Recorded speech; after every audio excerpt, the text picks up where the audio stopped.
أعوذ بالله من الشيطان الرجيم. بسم الله الرحمن الرحيم. الحمد للہ رب العالمین والصلاة والسلام علی نبینا محمد وعلی آلہ وصحبہ اجمعین، اما بعد۔ آج ہم عمدۃ الاحکام کے ساتھ ہیں، اور یہ وہ عظیم کتاب ہے جس میں صحیح بخاری اور صحیح مسلم کی وہ احادیث جمع کر دی گئی ہیں جن کا تعلق احکام سے ہے، مسائل سے ہے، یعنی کہ اس میں وہ احادیث نہیں ہوں گی جن کا تعلق عقیدہ وغیرہ سے ہے۔ اور اس کے مؤلف ہیں امام عبدالغنی بن عبدالواحد المقدسی، اور یہ وہ عظیم امام ہیں کہ شیخ عبدالقادر جیلانی ان کے استاد ہیں۔ ہماری کتاب کے جو مؤلف ہیں ان کے اساتذہ میں سے ایک ہیں شیخ عبدالقادر جیلانی رحمہ اللہ، اور یہ فوت ہوئے ہیں 600 ہجری میں۔ تو انہوں نے صحیح بخاری اور صحیح مسلم کی احادیث جمع کی ہیں اس کتاب میں۔ آج ہم پڑھنے لگے ہیں حدیث نمبر 82 عن عبداللہ بن عباس رضی اللہ عنہما قال قال رسول اللہ صلی اللہ علیہ وسلم امرت ان اسجد علی 7 اعظم۔ عبداللہ ابن عباس رضی اللہ عنہما سے روایت ہے، یہ نبی علیہ الصلوۃ والسلام کے چچا کے بیٹے ہیں، ہاشمی خاندان سے تعلق رکھتے ہیں، آل بیت میں سے ہیں۔ کہتے ہیں کہ فرمایا رسول اللہ صلی اللہ علیہ وسلم نے، امرت، مجھے حکم دیا گیا ہے۔ جب نبی علیہ السلام یہ کہیں کہ مجھے حکم دیا گیا ہے تو حکم دینے والا کون ہوگا؟ اللہ رب العزت۔ تو مجھے حکم دیا گیا ہے کہ میں سجدہ کروں علی 7 اعظم، 7 ہڈیوں پہ، 7 اعضاء پہ، علی الجبہۃ، پیشانی پہ، واشار بیدہ الی انفی، پیشانی کا جب آپ نے نام لیا تو آپ نے اسی وقت اپنے ہاتھ سے اپنی ناک کی طرف بھی اشارہ کیا۔ پیشانی اور ناک، یعنی کہ پیشانی اور ناک ایک چیز ہوئے۔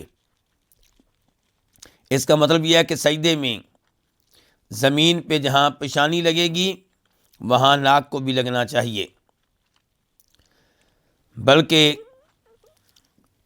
آگے چل کر وہ حدیث ذکر کی جائے گی جس سے پتہ چلتا ہے کہ جس کی ناک زمین پہ نہیں لگتی تو اس کا سجدہ خطرے میں ہے۔ والیدین، اور دونوں ہاتھوں پہ، یعنی کہ مجھے سجدہ کرنے کا حکم دیا گیا 7 اعضاء پہ، 7 ہڈیوں پہ، پیشانی پہ اور دونوں ہاتھوں پہ۔ کتنے ہو گئے؟ 3۔ والرکبتین، اور دونوں گھٹنوں پہ۔ کتنے ہو گئے جی؟ 5۔ واطراف القدمین، اور دونوں پاؤں کے اطراف پہ، کناروں پہ، دونوں پاؤں کی انگلیوں پہ، یعنی کہ انگلیاں جو ہیں سجدے کے دوران زمین پہ لگی ہوئی ہوں گی۔ تو یہ کتنے اعضاء ہو گئے؟ 7۔ اس حدیث کو روایت کیا امام بخاری نے، اور وہاں پہ نمبر ہے اس کا 809 اور باب ہے باب السجود علی 7 اعظم۔ یہ امام بخاری نے جو عنوان قائم کیا ہے، باب قائم کیا ہے کہ 7 ہڈیوں پہ سجدہ کرنا۔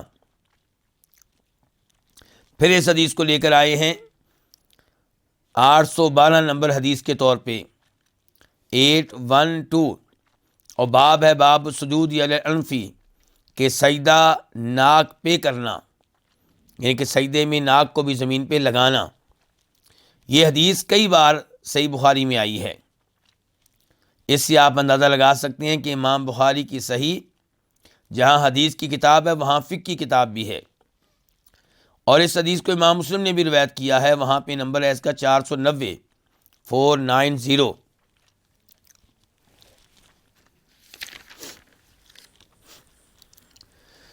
تو علماء کرام کا اس بات پہ اجماع ہے، اتفاق ہے کہ سجدہ ان 7 اعضاء پہ ہونا چاہیے،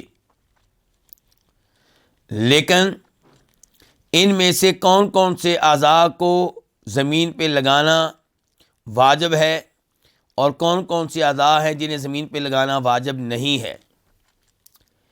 امام احمد رحمہ اللہ کا یہ موقف ہے کہ ان تمام اعضاء کو زمین پہ لگانا واجب ہے، اور یہی بات صحیح ہے۔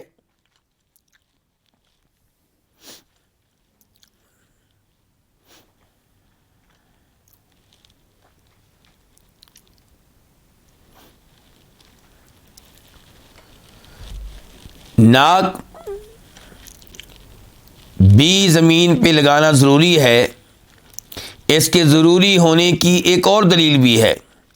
پہلی بات تو یہ کہ یہی حدیث کافی ہے یہ جاننے کے لیے کہ ناک زمین پہ لگانا ضروری ہے، لیکن اس کے ساتھ ساتھ ایک اور حدیث بھی، سنن دارقطنی کی حدیث ہے کہ لا صلاۃ لمن لا یصیب انفہ من الارض ما یصیب الجبین، اس کی نماز نہیں ہوتی جو ناک زمین پہ نہیں لگاتا جس طرح پیشانی لگائی جاتی ہے۔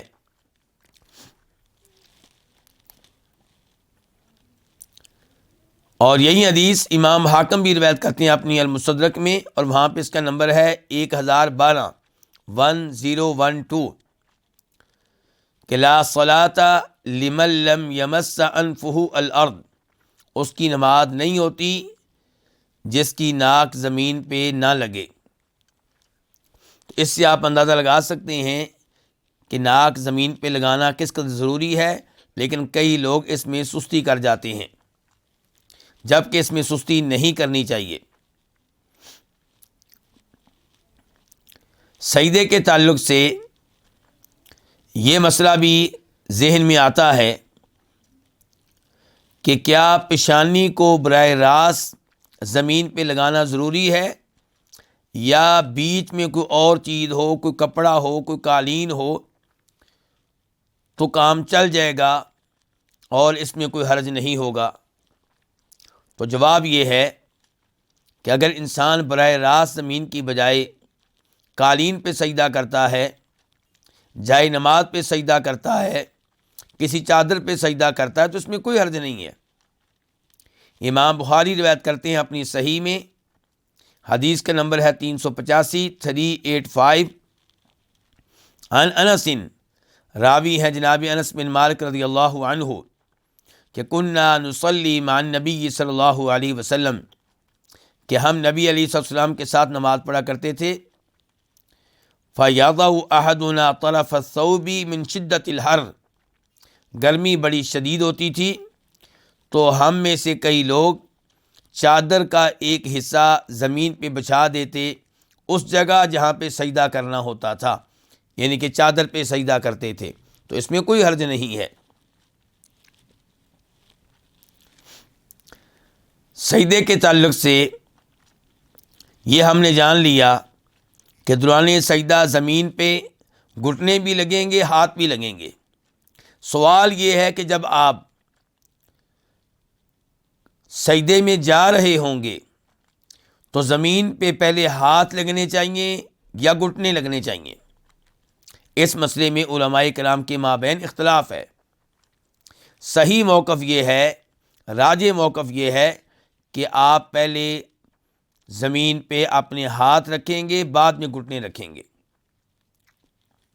دلیل ابو داؤد شریف کی حدیث ہے، نمبر ہے اس کا 840 کہ اذا سجد احدکم، جب تم میں سے کوئی سجدہ کرے، فلا یبرک کما یبرک البعیر، تو اس طرح نہ بیٹھے جیسے اونٹ بیٹھتا ہے۔ تو کیسے بیٹھے پھر؟ فرمایا اپنے ہاتھوں کو گھٹنوں سے پہلے زمین پہ رکھے۔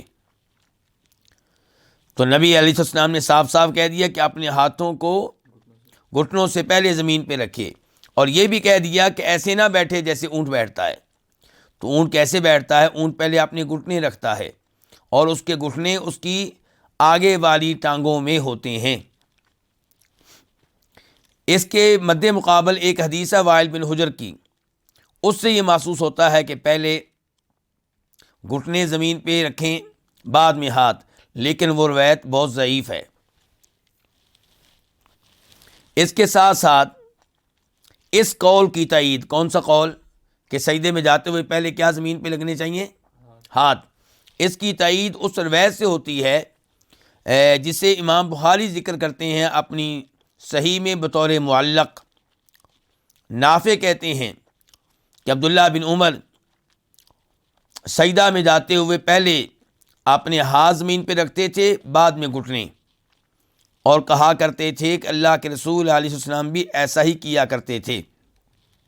تو اس کو امام ابن خزیمہ نے روایت کیا ہے، یعنی کہ اس حدیث کی نسبت نبی علیہ الصلوۃ والسلام کی طرف اور اس کا بطور موصول ہونا امام ابن خزیمہ روایت کرتے ہیں، وہاں پہ اس کا نمبر ہے 319 اور صحیح بخاری میں بطور معلق آپ کو ملے گی حدیث نمبر 803 سے پہلے 803۔ تو خلاصہ کلام کیا ہے کہ راجے کیا ہے کہ سجدہ میں جاتے ہوئے پہلے زمین پہ کیا لگائیں گے، کیا رکھیں گے؟ ہاتھ، بعد میں گھٹنے۔ سجدہ کے تعلق سے یہ بات بھی ذہن میں رہے کہ مردوں اور عورتوں کے سجدہ کے طریقے میں کوئی فرق نہیں ہے۔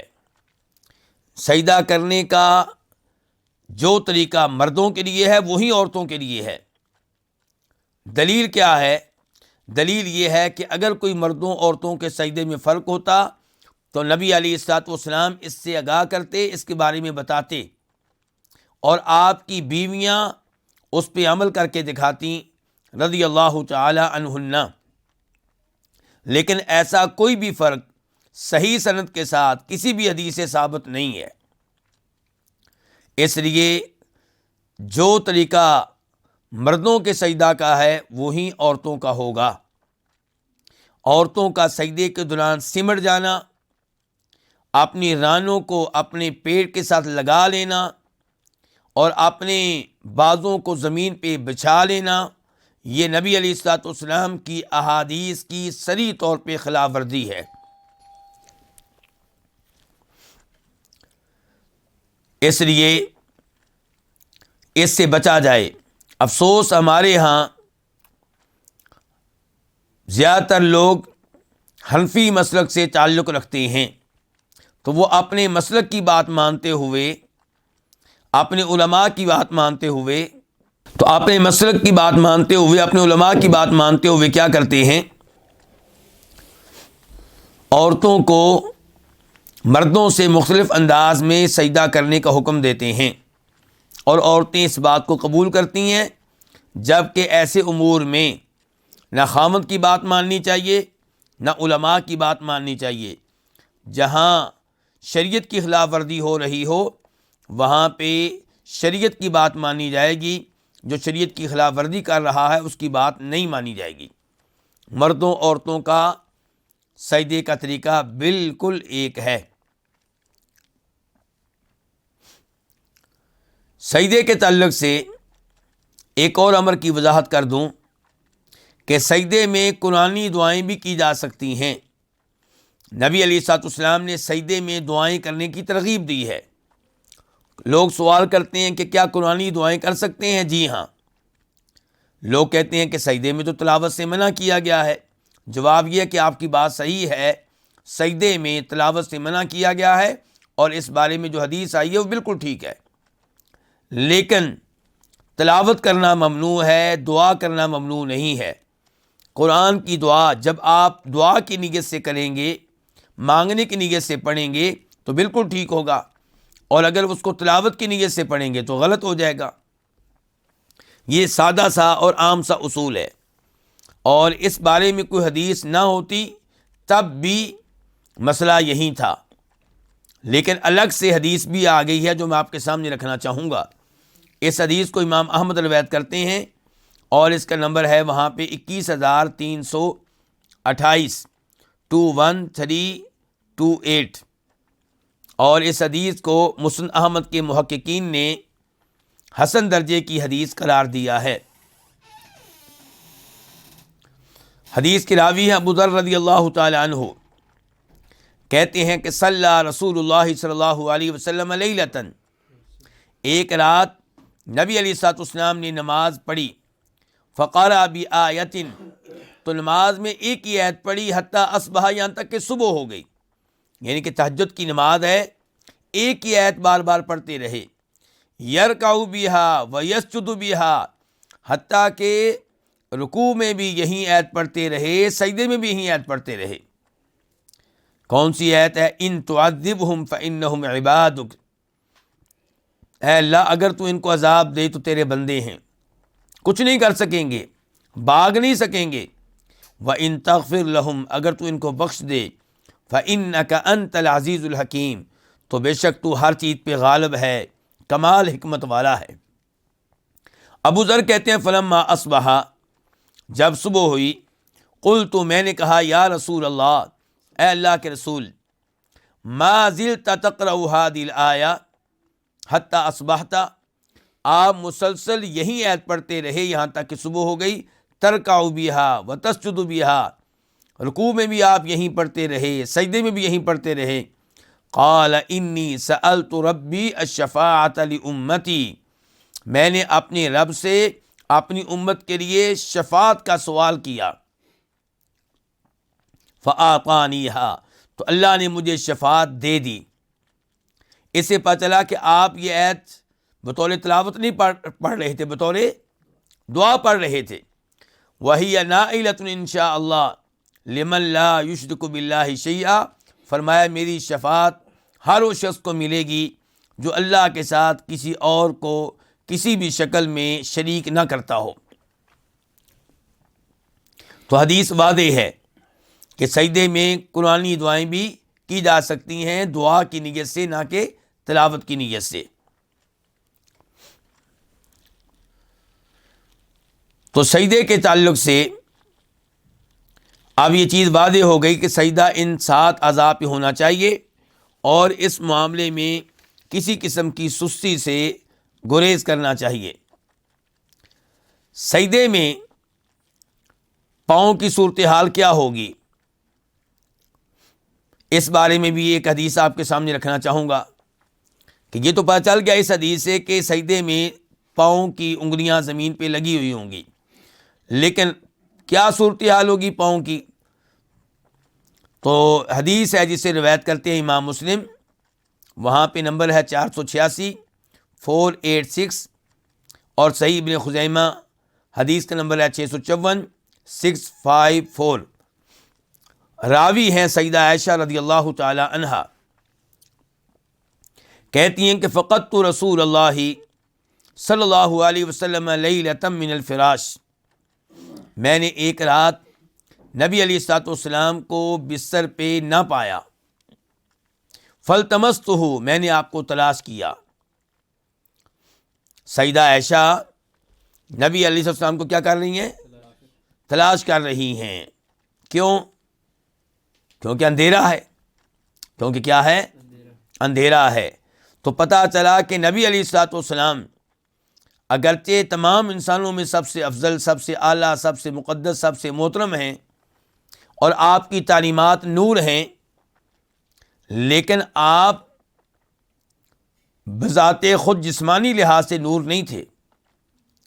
اگر جسمانی لحاظ سے نور ہوتے تو سیدہ عائشہ کو تلاش نہ کرنا پڑتا۔ سیدہ عائشہ کہتی ہیں فوقعت یدی علی بطن قدمہ وہو فی المسجد، تلاش کرتے کرتے میرا ہاتھ آپ کے پاؤں کے اندرونی حصے پہ لگا جبکہ آپ سجدے کی حالت میں تھے۔ وہما منصوبتان، دونوں ہاتھ معذرت کے ساتھ دونوں آپ کے پاؤں منصوبتانی کھڑے تھے، تو سجدے میں پاؤں کھڑے ہوں گے۔ راسن عقبیہ، اور آپ اپنی ایڑیوں کو سجدے میں ملائے ہوئے تھے۔ مستقبلا باطراف اصابعہ القبلہ، اپنی انگلیوں کے سروں کا رخ آپ قبلے کی طرف کیے ہوئے تھے۔ پاؤں کھڑے ہوئے ہیں اور انگلیوں پہ سجدہ ہو رہا ہے، لیکن انگلیوں کا جو رخ ہوگا وہ کس کی طرف ہوگا؟ قبلے کی طرف ہوگا۔ تو یہ ہے سجدے کے بارے میں چند احکام، چند مسائل۔ اللہ رب العزت ہمیں قرآن و حدیث کے مطابق سجدہ کرنے کی توفیق دے، اور پوری زندگی اللہ تعالیٰ ہمیں توفیق دے کہ ہم اللہ تعالیٰ کو سجدے کرتے رہیں۔ اب آتے ہیں حدیث نمبر 83 اور 84 کی طرف، یہ دونوں حدیثیں ایک ساتھ۔ عن ابی ہریرہ رضی اللہ عنہ قال، جناب ابو ہریرہ رضی اللہ عنہ سے روایت ہے، وہ کہتے ہیں کان رسول اللہ صلی اللہ علیہ وسلم اذا قام الی الصلاۃ یکبر حین یقوم، کہ نبی علیہ الصلوۃ والسلام جب نماز کے لیے کھڑے ہوتے تھے تو آپ اللہ اکبر کہتے تھے حین یقوم، جب کھڑے ہوتے، یعنی کہ جب نماز کے لیے کھڑے ہو جاتے تو کیا کہتے؟ اللہ اکبر۔ کون سی تکبیر ہے یہ؟ تکبیر اولا، تکبیر تحریمہ، وہ تکبیر جس کو کہنے کے بعد انسان نماز میں داخل ہو جاتا ہے، جس سے نماز کا آغاز ہوتا ہے، اور جس سے کئی ایسے امور حرام ہو جاتے ہیں جو پہلے حلال تھے۔ مثال کے طور پہ اللہ اکبر کہنے کے بعد اب کسی سے گفتگو کرنے کی اجازت نہیں ہے۔ ثم یکبر حین یرکع، پھر آپ اللہ اکبر کہتے تھے حین یرکع، جب آپ رکوع میں جاتے۔ ثم یقول سمی اللہ لمن حمیدہ، پھر آپ کہتے سمی اللہ لمن حمیدہ کب؟ حین یرفع صلبہ من الرکوع، جب آپ اٹھاتے صلبہ اپنی پشت کو، کہاں سے؟ رکوع سے۔ رکوع سے پشت کو اٹھاتے تو آپ کہتے سمی اللہ لمن حمیدہ، کہ اللہ تعالیٰ اس کی حمد و ثنا سنے جو اللہ کی حمد و ثنا بیان کرے۔ سنے سے مراد کیا ہے؟ کہ اللہ اس کی حمد و ثنا قبول کرے۔ ثم یقول وہو قائم، پھر آپ کہتے جب کہ آپ کھڑے ہوتے، کھڑے کھڑے کیا کہتے؟ ربنا ولک الحمد، اے ہمارے رب اور تیرے لیے ہی حمد و ثنا ہے۔ اے ہمارے رب، ہمارے خالق، مالک، رازق، ہمارے امور کی تدبیر کرنے والے، سب تعریفیں صرف تیرے لیے ہیں۔ یہ آپ کہہ رہے ہیں سمی اللہ لمن حمیدہ کہنے کے بعد، تو پتہ چلا ایمان سمی اللہ لمن حمیدہ بھی کہے گا، ربنا ولک الحمد بھی پڑھے گا۔ ثم یکبر، پھر آپ اللہ اکبر کہتے حین یہوی، جب آپ سجدے کے لیے زمین پہ گرتے، زمین کی طرف جاتے۔ ثم یکبر حین یرفع رأسہ، پھر آپ اللہ اکبر کہتے جب آپ اپنا سر اٹھاتے، کہاں سے؟ سجدے سے۔ ثم یکبر حین یسجد، پھر آپ اللہ اکبر کہتے جس وقت آپ سجدے میں جاتے۔ کون سا سجدہ؟ دوسرا۔ ثم یکبر حین یرفع رأسہ، پھر آپ اللہ اکبر کہتے جب آپ اپنا سر اٹھاتے۔ ثم یفعل ذلک فی صلاتہ کلھا حتی یقضیہا، پھر آپ یہ کچھ کرتے اپنی پوری نماز میں، یہاں تک کہ اپنی نماز کو ختم کر لیتے۔ پتہ چلا جو طریقہ نماز پہلی رکعت میں ہے وہی دوسری، تیسری اور چوتھی میں ہے، الا یہ کہ کہیں پہ فرق بتا دیا گیا، جہاں فرق بتا دیا گیا وہاں پہ فرق ہوگا۔ وَيُكَبِّرُ، اور آپ اللہ اکبر کہتے حین یقوم، جب آپ اٹھتے تھے، من الثنتین، دو رکعتوں کے بعد، من الثنتین بعد الجلوسی، دو رکعتوں سے آپ اٹھتے بیٹھنے کے بعد۔ بیٹھتے کیوں تھے؟ پہلے تشہد کے لیے، تحیات کے لیے۔ تو اس حدیث میں آپ کی تکبیرات کا بیان ہے، اور اس حدیث کو امام بخاری نے روایت کیا، نمبر ہے 799، 789، اور مسلم شریف میں نمبر ہے 392، 392۔ اس کے ساتھ والی حدیث بھی پڑھ لیتے ہیں، پھر ایک ساتھ وضاحت ہوگی انشاءاللہ۔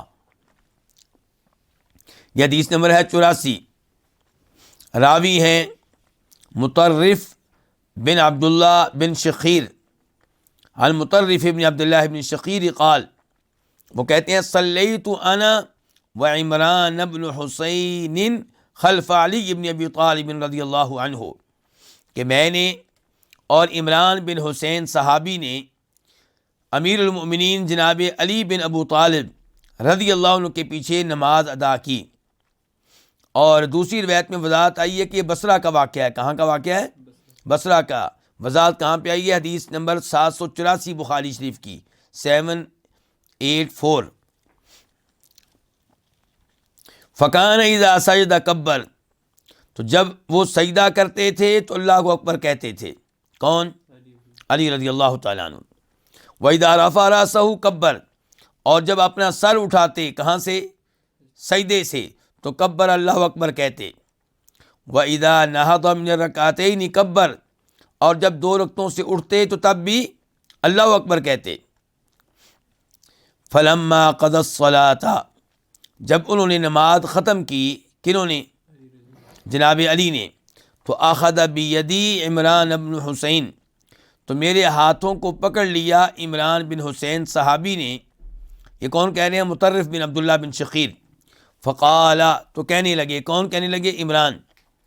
قد ذکرنی ھذا صلاۃ محمد صلی اللہ علیہ وسلم، کہ اس آدمی نے، اس انسان نے، اس امام نے مجھے جناب محمد صلی اللہ علیہ وسلم کی نماز یاد دلا دی ہے. یعنی کہ ان کا طریقہ بالکل وہی ہے جو اللہ کے رسول علیہ الصلوۃ والسلام کا طریقہ تھا. او قال، یا عمران بن حسین نے یہ کہا کہ صلی بنا صلاۃ محمد صلی اللہ علیہ وسلم، کہ اس آدمی نے ہمیں نبی علیہ الصلوۃ والسلام والی نماز پڑھائی ہے. اس حدیث کو روایت کیا امام بخاری نے، نمبر ہے 786 786، اور امام مسلم نے نمبر ہے 393 393. تو اس حدیث سے تکبیرات کا مسئلہ واضح ہوا. اب سوال یہ اٹھے گا کہ تکبیریں کہنے کا کیا حکم ہے؟ کیا نماز میں تکبیر کہنا رکن ہے، فرض ہے، یا واجب ہے، یا سنت ہے؟ جواب یہ ہے کہ جو پہلی تکبیر ہے وہ رکن ہے، اس کے بغیر نماز ہوتی ہی نہیں. اور اس بات پہ علماء کرام کا اتفاق اور اجماع ہے. جہاں تک تعلق ہے باقی تکبیرات کا، اور ان تکبیرات کا نام ہے تکبیرات انتقال، یعنی کہ یہ وہ تکبیریں ہیں جن کے ذریعے نمازی ایک جگہ سے دوسری جگہ منتقل ہوتا ہے، شفٹ ہوتا ہے. تو باقی تکبیرات کے بارے میں اکثر فقہا کا یہ موقف ہے کہ وہ واجب نہیں ہے.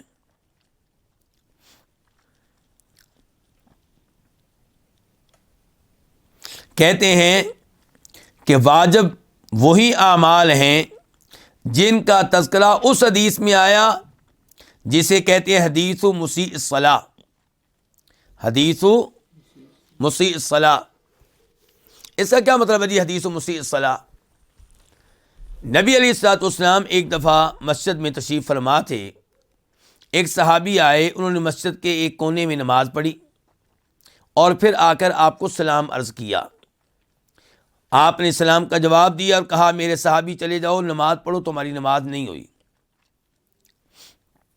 صحابی واپس گئے، نماز پڑھی، پھر آئے، سلام کہا، آپ نے سلام کا جواب دیا اور کہا واپس جاؤ، نماز پڑھو، تمہاری نماز نہیں ہوئی. صحابی پھر واپس گئے، پھر نماز پڑھی، پھر آ کر سلام عرض کیا، آپ نے سلام کا جواب دیا اور کہا واپس جاؤ، نماز پڑھو، تمہاری نماز نہیں ہوئی، تم نے نماز نہیں پڑھی. تو صحابی کہنے لگے اللہ کے رسول علیہ الصلوۃ والسلام، اس ذات کی قسم جس نے آپ کو حق دے کر بھیجا ہے، مجھے نماز کا طریقہ اس سے بہتر نہیں آتا، آپ مجھے نماز کا طریقہ سکھا دیں. اس موقع پہ پھر آپ نے نماز کا طریقہ سکھایا. اس صحابی کو جو چیزیں آپ نے بتائیں، نماز کے جو اعمال بتائے، ان کو علماء کرام رکن یا واجب شمار کرتے ہیں، ضروری خیال کرتے ہیں.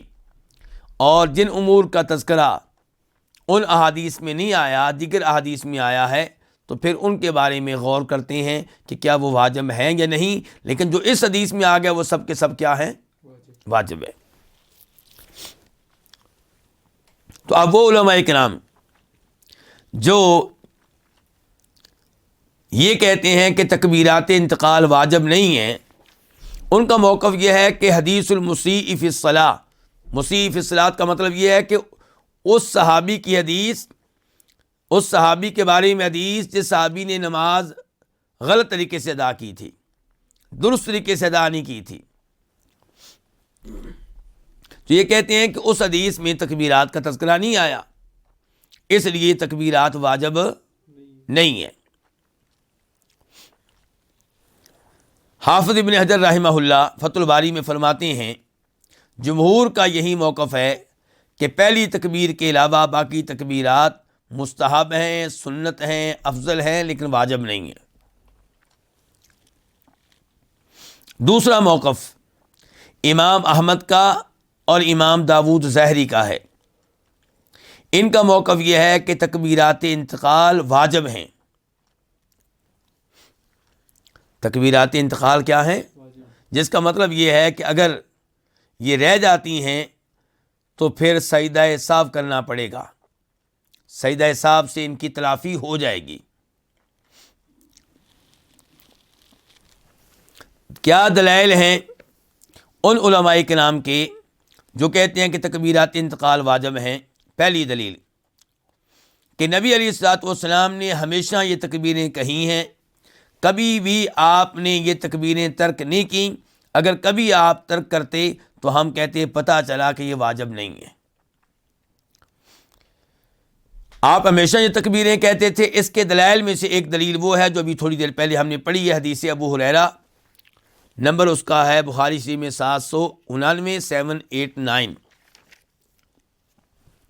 وہاں پہ جناب ابو ہریرہ آپ کی تکبیروں کا تذکرہ کرتے ہوئے کہتے ہیں کہ کان رسول اللہ صلی اللہ علیہ وسلم اذا قام الی الصلاۃ یکبر، کان یکبر، کان یکبر، یہ الفاظ وہ استعمال کر رہے ہیں۔ اس کا مطلب یہ ہے کہ یہ آپ کا ہمیشہ کا عمل ہے، یہ آپ کا مسلسل عمل ہے۔ اور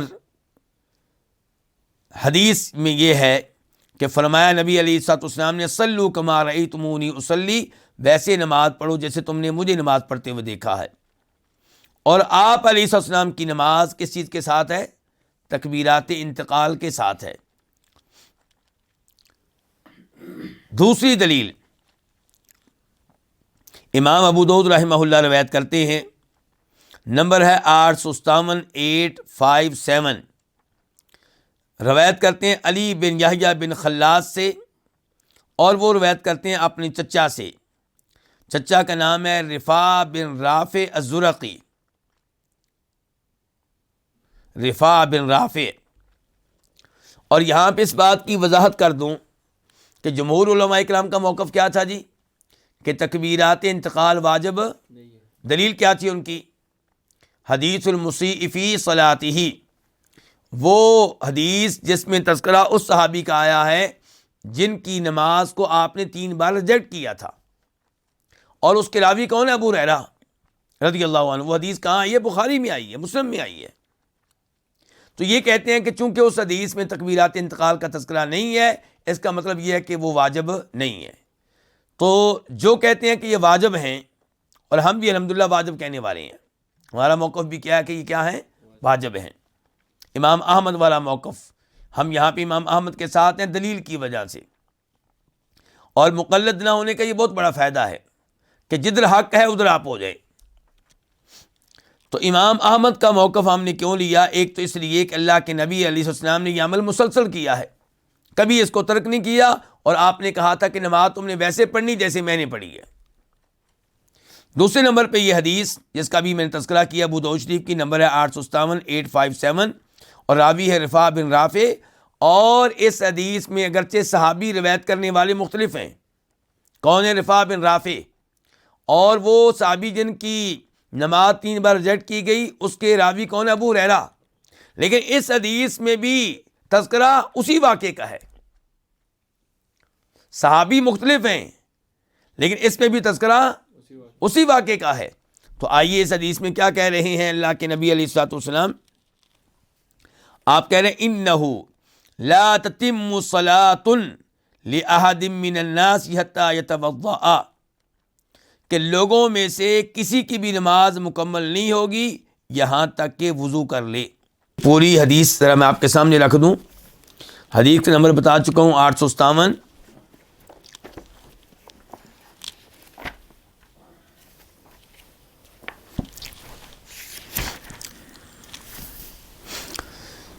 یہ دیکھیں جی کہ انہ لا تتم صلاۃ لاحد من الناس، کہ لوگوں میں سے کسی کی بھی نماز کامل نہیں ہوگی، مکمل نہیں ہوگی، حتی یتوضا، یہاں تک کہ پہلے وضو کرے. فیضع الوضوء یعنی مواضعہ، یعنی کہ وضو کے تمام اعضاء کو دھوئے. ثم یکبر، پھر اللہ اکبر کہے. یہ کون سا اللہ اکبر ہے؟ تکبیر تحریمہ. ویحمد اللہ عز وجل ویثنی علیہ، اور اللہ کی حمد و ثنا بیان کرے. یہ کیا ہے؟ دعائے استفتاح. سبحانک اللہم وبحمدک وتبارک اسمک یا اللہم باعد بینی وبین خطایا. ویقرأ بما تیسر من القرآن، اور قرآن میں سے جو ممکن ہو وہ پڑھ لے. اور ان الفاظ سے پتہ چلا کہ ضروری نہیں کہ سورہ فاتحہ پڑھیں، کہیں سے بھی تلاوت کر لیں نماز ہو جائے گی. اور یہ دلیل ہے ہمارے ان بھائیوں کی جو کہتے ہیں کہ نماز میں سورہ فاتحہ پڑھنا ضروری نہیں ہے. لیکن مسئلہ یہ ہے کہ اسی حدیث یہی واقعہ، یہاں ابھی میں جو حدیث پڑھ رہا ہوں آپ کے سامنے وہ ہے 857. آپ آ جائیں 859 کی طرف، تو یہی راوی، یہی صحابی، یہی واقعہ وہاں پہ وضاحت آئی ہے. ثم اقرأ بأم القرآن وبما شاء اللہ ان تقرأ، کہ پھر آپ سورہ فاتحہ پڑھیں اور سورہ فاتحہ کے بعد جو پڑھنا ہے پڑھیں. تو یہ مطلب ہے اس حدیث کا. تو بہرحال حدیث میں اس کے بعد کیا ہے جی؟ ثم یقول اللہ اکبر، پھر نماز پڑھنے والا کیا کہے؟ اللہ اکبر. ثم یرکع، پھر رکوع میں جائے. حتی تطمئن مفاصلہ، یہاں تک کہ اس کے جوڑ اپنی جگہ پہ ٹک جائیں، یہ کہ جلدی میں نہیں رکوع کرنا، آرام سے. ثم یقول سمی اللہ لمن حمیدہ، پھر کیا کہے؟ سمی اللہ لمن حمیدہ. حتی یستوی قائما، یہاں تک کہ سیدھا اچھی طرح کھڑا ہو جائے. ثم یقول اللہ اکبر، پھر کیا کہے؟ اللہ اکبر. ثم یسجد حتی تطمئن مفاصلہ، پھر سجدے میں جائے، اچھی طرح سجدہ کرے. ثم یقول اللہ اکبر، پھر کہے اللہ اکبر، اور اپنا سر اٹھائے. حتی یستوی قاعدا، یہاں تک کہ سیدھا بیٹھ جائے. ثم یقول اللہ اکبر، پھر کہے اللہ اکبر. ثم یسجد حتی تطمئن مفاصلہ، پھر سجدے میں جائے یہاں تک کہ اس کے اعضاء، اس کے جوڑ اپنی جگہ پہ ٹک جائیں. ثم یرفع رأسہ فیکبر، پھر اپنا سر سجدے سے اٹھائے تو اللہ اکبر کہے. فإذا فعل ذلك، جب نمازی یہ کام کرے گا، فقد تمت الصلاۃ، تو پھر اس کی نماز مکمل ہوگی. تو اس سے کیا پتہ چلا علماء کرام کہ اللہ اکبر کہنا ہے یا نہیں کہنا؟ اس سے پتہ چلا کہ اللہ اکبر کہنا ہے. اور یہ آپ اس آدمی کو بتا رہے ہیں جس کی نماز کو آپ نے 3 بار ریجیکٹ کیا تھا. تو پتہ چلا تکبیرات انتقال واجب ہیں. اور یہاں پہ ایک اور دلیل بھی ہے عقلی لحاظ سے کہ اللہ اکبر جو ہے یہ علامت ہے ایک رکن سے دوسرے رکن میں جانے کی، ایک جگہ سے دوسری جگہ میں جانے کی. تو اس کے بغیر آپ کیسے جائیں گے؟ رکوع سے آپ کیسے کھڑے ہوں گے؟ سجدے میں کیسے جائیں گے جب تک کہ اللہ اکبر نہیں کہیں گے؟ تو خلاصہ کلام یہ ہے کہ راجح بات یہ ہے کہ تکبیرات احرام کہنا کیا ہے؟ واجب ہے. ایک اور مسئلہ ان 2 احادیث کے تعلق سے جو بھی ہم نے پڑھی ہیں کہ نمازی نماز میں سمی اللہ لمن حمیدہ کہے یا ربنا ولک الحمد کہے. اس بارے میں بھی علماء کرام کے 2 موقف ہیں. پہلا موقف کہ سمی اللہ لمن حمیدہ بھی کہے، ربنا ولک الحمد بھی کہے، اور یہ موقف ہے اور یہ کہنا ضروری ہے. سمی اللہ لمن حمیدہ کہنا بھی ضروری، اور اس کے بعد جو دعا پڑھی جاتی ہے کھڑے ہو کے ربنا ولک الحمد یا کوئی اور دعا وہ پڑھنا بھی ضروری. اور یہ امام کے لیے بھی ضروری، مقتدی کے لیے بھی ضروری، تنہا نماز پڑھنے والے کے لیے بھی ضروری. یہ موقف کس کس کا ہے؟ یہ موقف تابعین میں سے محمد ابن سیرین کا، عطا بن ابی رباح کا، محدثین میں سے اسحاق بن راہویہ کا، امام ابو داؤد کا، اور 4 جو امام ہیں ان میں سے امام مالک کا، امام شافعی کا، داود ظاہری کا بھی یہی موقف ہے. ان کی دلیل کیا ہے؟ ان کی دلیل ایک تو یہی حدیث ہے جو ابھی ہم نے پڑھی ہے.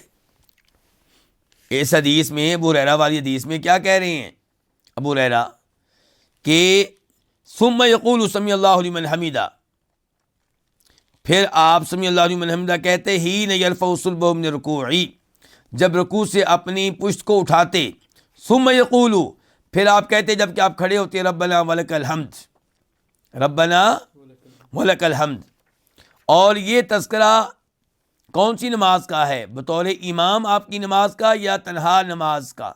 زیادہ امید کیا ہے کہ یہ تذکرہ ہے آپ کی اس نماز کا جو آپ لوگوں کو پڑھا رہے ہیں. اسی لیے تو ابو ہریرہ کو پتہ چل رہا ہے کہ آپ کیا پڑھ رہے ہیں کیا نہیں پڑھ رہے.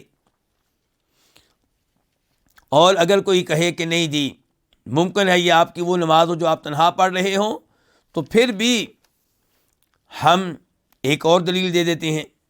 بخاری کی حدیث نمبر 4069 4069، راوی ہیں جناب عبداللہ بن عمر رضی اللہ تعالیٰ عنہما، کہتے ہیں کہ انہ سمع رسول اللہ صلی اللہ علیہ وسلم، کہ انہوں نے سنا نبی علیہ الصلوۃ والسلام سے کہ اذا رفع راسہ من رکعۃ الآخرۃ من الفجر، کہ جب آپ فجر کی آخری رکعت سے سر اٹھاتے.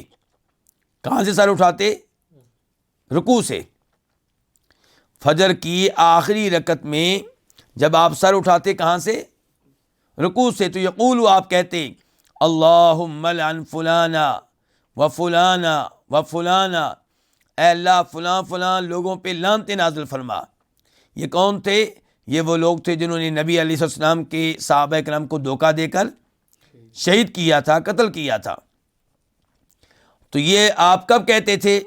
عبداللہ بن عمر کہتے ہیں بعد ما یقول سمی اللہ لمن حمیدہ ربنا ولک الحمد، سمی اللہ لمن حمیدہ ربنا ولک الحمد کہنے کے بعد آپ یہ دعا پڑھتے تھے. تو یہاں پہ عبداللہ بن عمر آپ کی کون سی نماز کا تذکرہ کر رہے ہیں؟ تنہا نماز کا یا امامت والی نماز ہے؟ ایک تو کہہ رہے ہیں کہ میں نے سنا آپ سے کہ سمی اللہ لمن حمیدہ پڑھ رہے ہیں، ربنا ولک الحمد بھی پڑھ رہے ہیں، اور دوسرا یہ کہ آپ دعا کراتے تھے. اور دعا یا فجر کی نماز آپ تنہا پڑھ رہے ہوں گے کہ بطور امام؟ بطور امام. تو اس کا مطلب یہ ہے کہ بطور امام آپ نے نماز میں سمی اللہ لمن حمیدہ بھی پڑھا ہے، ربنا ولک الحمد بھی پڑھا ہے. تو یہ پہلی دلیل ہے ان علماء کرام کی جو کہتے ہیں کہ یہ دونوں الفاظ، ان کے سمی اللہ لمن حمیدہ اور بعد کی دعائیں امام نے بھی پڑھنی ہے، مقتدی نے بھی، اور تنہا نماز پڑھنے والے نے بھی. اور مزید دلیل یہ بھی ہے کہ علماء کرام کا اجماع ہے کہ یہ دونوں الفاظ پڑھنا واجب ہیں اس آدمی پہ جو تنہا نماز پڑھ رہا ہو. جو کیا کر رہا ہو؟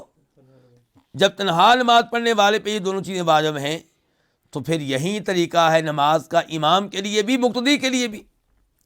اگر کوئی فرق ہے تو دلیل لے کر آئیں. جب فرق کی دلیل نہیں ہے تو جو طریقہ نماز تنہا نماز پڑھنے والے کے لیے ہے وہی مقتدی کے لیے ہے، وہی امام کے لیے ہے.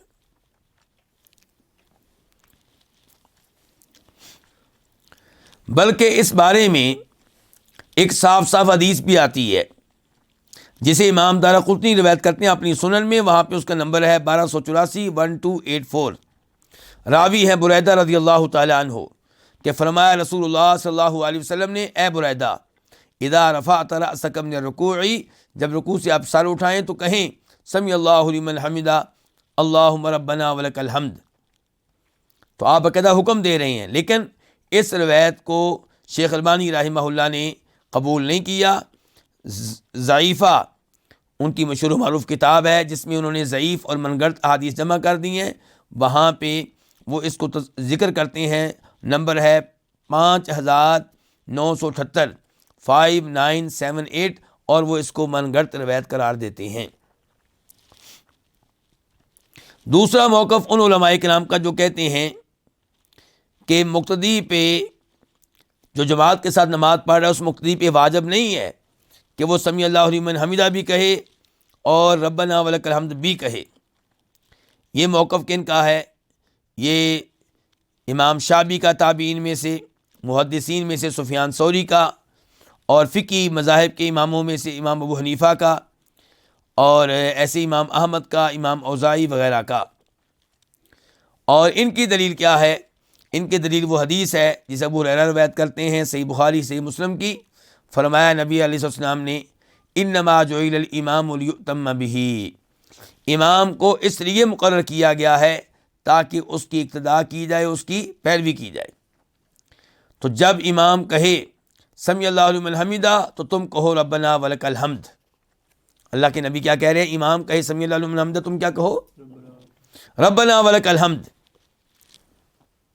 تو یہ دلیل ہے ان کی جو کہتے ہیں کہ امام کہے گا سمیع اللہ لمن حمدہ جب جماعت ہو رہی ہوگی، اور مقتدی صرف یہ کہے گا ربنا ولک الحمد، یعنی کہ مقتدی سمیع اللہ لمن حمدہ نہیں کہے گا اور امام ان کے نزدیک ربنا ولک الحمد نہیں کہے گا، جبکہ یہ موقف ٹھیک نہیں ہے۔ پہلے میں بتا چکا ہوں کہ عبداللہ بن عمر کیا کہتے ہیں کہ ہم نے نبی علیہ السلام کے پیچھے نماز پڑھی، نبی صلی اللہ علیہ وسلم کے پیچھے نماز پڑھی، فجر کی نماز کی آخری رکعت، اس میں آپ نے سمیع اللہ لمن حمدہ بھی کہا ہے، ربنا ولک الحمد بھی کہا ہے، جبکہ آپ امام ہیں۔ تو آپ نے تو بطور امام سمیع اللہ لمن حمدہ بھی کہہ دیا، دعا بھی پڑھ لی، اور جو طریقہ نماز امام کے لیے ہے وہی مقتدی کے لیے ہے، جو کہے فرق ہے وہ دلیل لے کر آئے۔ ایک بات۔ دوسرے نمبر پہ یہ حدیث جو ابھی پیش کی گئی ہے، اس میں اللہ کے نبی نے حدیث کے شروع میں کیا کہا ہے؟ کہا ہے کہ انما جعل الامام لیؤتم بہ، امام کو اس لیے مقرر کیا گیا ہے تاکہ اس کی اقتداء کی جائے، اس کی پیروی کی جائے۔ چنانچہ جب وہ کہے سمیع اللہ لمن حمدہ تب تم کہو ربنا ولک الحمد۔ اس حدیث کو آپ مکمل طور پر پڑھ کر دیکھیں تو آپ کو پتہ چلے گا، اس میں یہ نہیں بتانا مقصود ہے کہ امام کیا پڑھے مقتدی کیا پڑھے، بلکہ اس میں اللہ کے رسول یہ بتا رہے ہیں صلی اللہ علیہ وسلم کہ مقتدی امام کے پیچھے پیچھے چلے، اس سے آگے نہ نکلے۔ چنانچہ آپ کہتے ہیں کہ جب امام کہے اللہ اکبر تم کہو اللہ اکبر، جب امام رکوع میں جائے تم رکوع میں جاؤ، جب امام سجدے میں جائے تم سجدے میں جاؤ، جب امام سمیع اللہ لمن حمدہ کہے تب تم کہو ربنا ولک الحمد۔ یعنی کہ امام کے پیچھے پیچھے رہنا یہ بتانا مقصد ہے۔ یہ وہی انداز ہے جو انداز آپ نے اختیار کیا ہے آمین کے حکم میں۔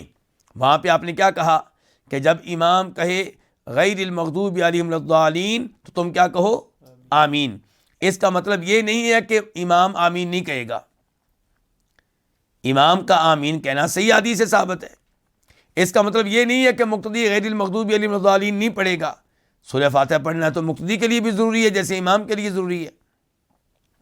تو خلاصہ کلام یہ ہے کہ سمیع اللہ لمن حمدہ یہ الفاظ امام بھی کہے گا مقتدی بھی کہے گا۔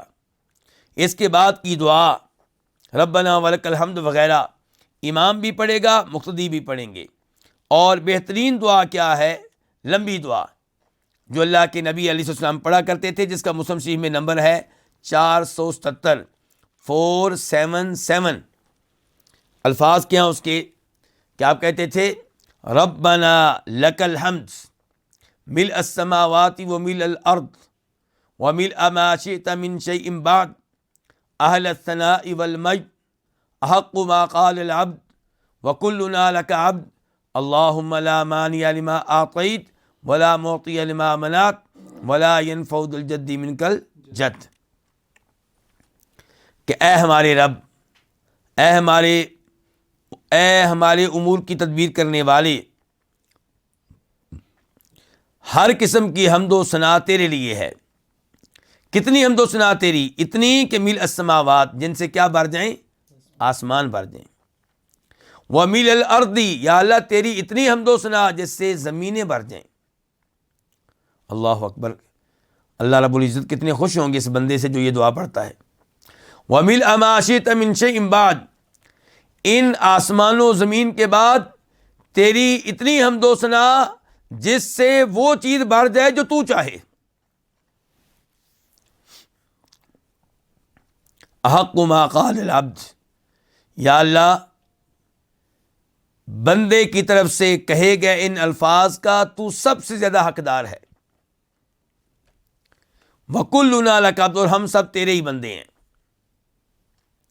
اے اللہ جو تو دینے پہ آئے دنیا کی کوئی طاقت اس میں رکاوٹ نہیں ڈال سکتی، اور جو چیز تو روک لے جس میں تو رکاوٹ بن جائے، جس کو تو منع کر دے، دنیا کی کوئی طاقت وہ چیز مجھے دے نہیں سکتی۔ آپ اندازہ لگائیں کتنے عظیم یہ الفاظ ہیں۔